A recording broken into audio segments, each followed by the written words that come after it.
Hi, my name is Yash, and I've been in the study and work abroad industry in the last 7 years. O-1 visa is one of the best ways to immigrate and work in the United States. The O-1 visa is for extraordinary ability individuals. So that basically means no matter your profession, whatever you do, as long as you are extraordinary in that field, in most cases you may be able to qualify for an O-1. Just to put things into perspective, O-1 is a non-immigrant visa.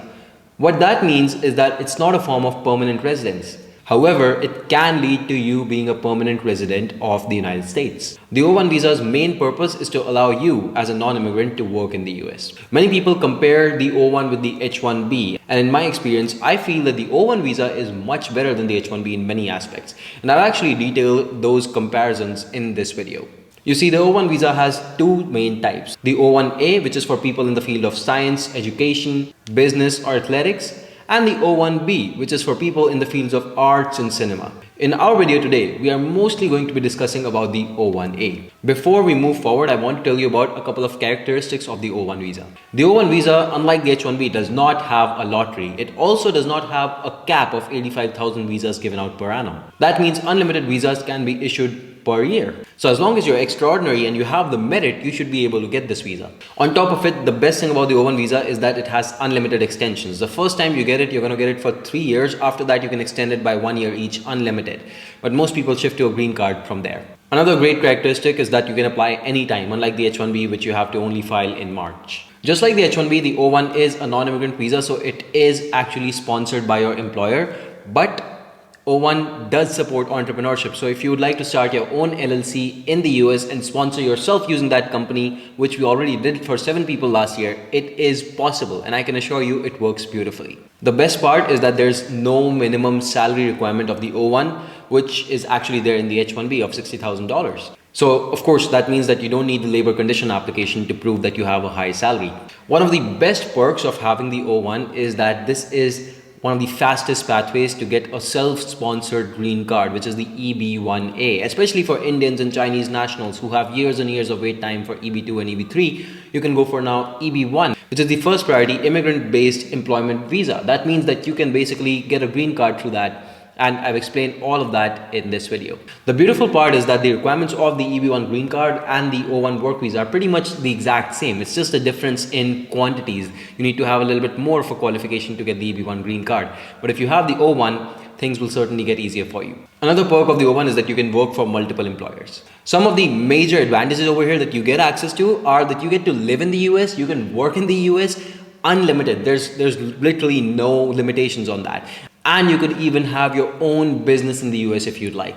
That's beautiful. You can even bring your spouse and your children as dependents on the O3. There is one major disadvantage over here that I would like to tell you about, and that is that the O3 dependents, your spouse and your children, unfortunately cannot work on the O3 dependent visa. So before we go further, let's talk about the eligibility. Are you eligible? Well, the O-1 can be received in two major ways. Number one is you just prove one big achievement that you might have had. So maybe you have an Oscar, you have a Nobel Prize, you have an Olympics award.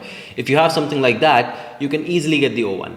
But most of us don't really have that. So the way that most of us will actually go about getting the O-1 is by proving 3 of the following requirements. Now this can be certain awards that you may be able to get, which may not be as prestigious as the Olympics award, for instance, or Nobel Prize, but are important awards in your field. It can be memberships that are exclusively given to people with extraordinary merit. These can be research-specific memberships like the IEEE senior membership in many cases. If there's media coverage about you, you can use that. If someone's published about you and your work in newspapers. If you have done some judging, maybe you've been a part of judging of other people's research works, or you've had some hackathons that you've judged, you can actually use that. They will also look at contributions of major significance which you may have had in your field. So if you've done something that is being used by a lot of people, and this could even be citations, that's something that you can use. Another point, of course, is that you can have authorship. If you have research papers in your field, you could use that. A critical role of importance in an organization may actually also be used to show that you are extraordinary. Other criteria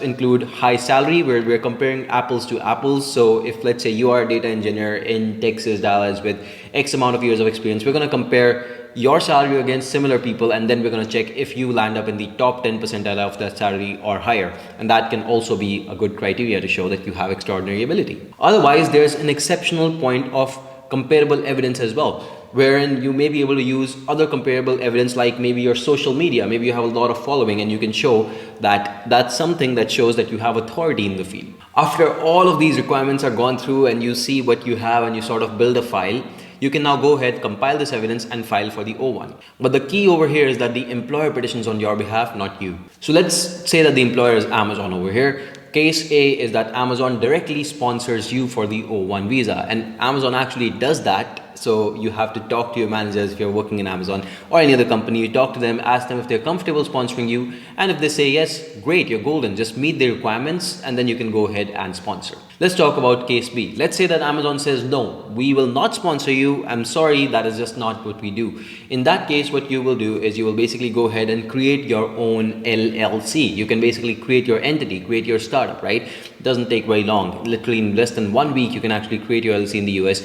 And once done, you can actually go ahead and petition for yourself for the O-1. All of this will be handled through your LLC, of course, and we're going to show you as an entrepreneur, and of course a different business plan will be built over here. But later on, what you can do is you can use your LLC to still work in Amazon, where there's going to be a contract between your LLC and Amazon, but your primary employer will always remain your LLC. There's many advantages of this. If you get laid off, you don't really have to leave the US all of a sudden. You have a lot more control. So this route might be right for you if you're looking for more stability.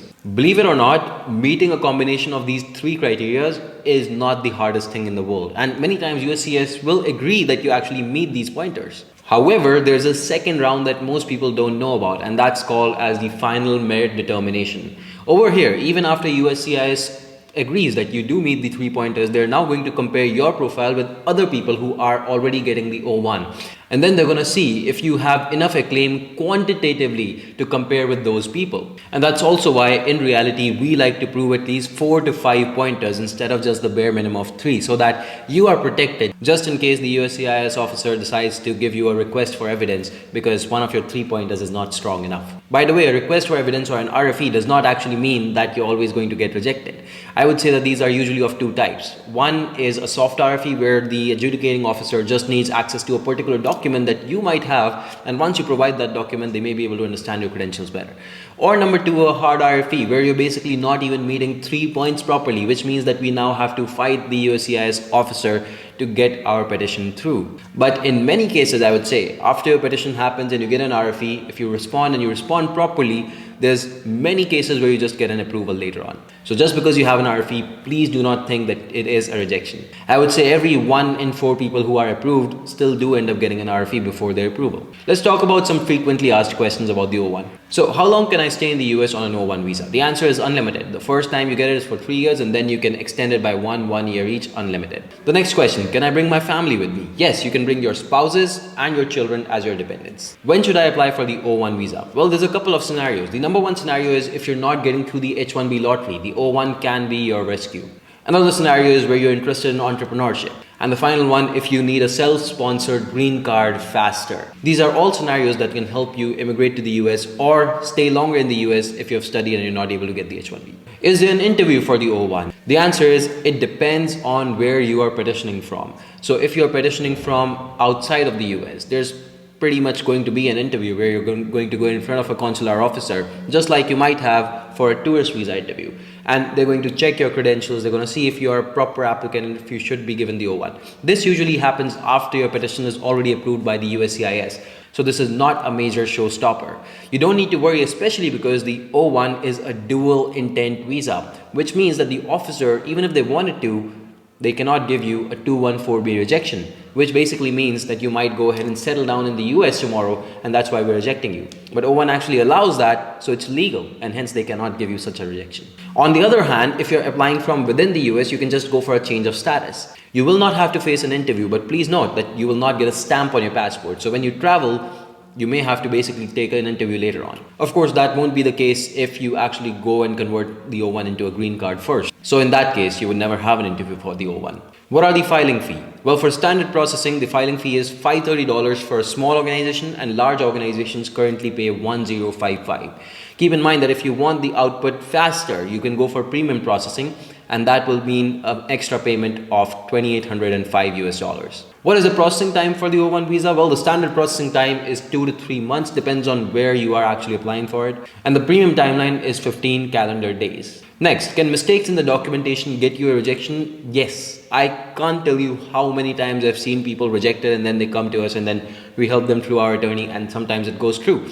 It's basically all about adjudicating your case properly and showing how strong your application is. And if you fail to attach certain important documentation, there's pretty much a good chance that you might end up getting an RFE or a rejection. Hence, make sure you work with someone experienced. Maybe your company already has an experienced attorney. If not, you can connect with us. With our attorney, together we process more than 200 cases of O1 almost on an annual basis as of today. Now I understand what you're thinking. This is a lot. Maybe you feel extremely unqualified to petition for the O1. However, with the right profile building, most profiles are able to build their profile and petition in less than 1 year worth of time. Since you have watched this video till this point, I'm going to give you a free eligibility check. So make sure that you reach out to me on my WhatsApp number, which is present in the description, and I'm going to give you a free eligibility check for the O1 visa. You can send us your resume and I'll do my best to give you as much information as possible for free. Also, you can sign up on YMGrad.com, because when you do sign up, you get a free cheat sheet for the O1 and EB1A visas. That means you can already start building up a profile over there with our statistics,